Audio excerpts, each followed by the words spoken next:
చాంగుబళ ఔరా అమ్మక చెల్ల ఆలకించి నమ్మడమెల్ల అంత వింత గాథల్లో ఆనందలారా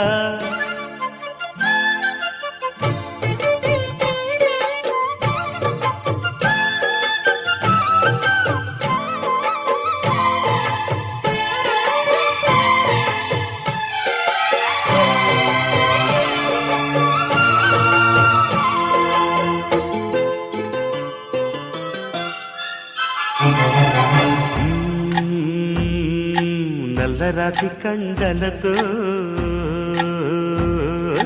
కరుకైన వాడే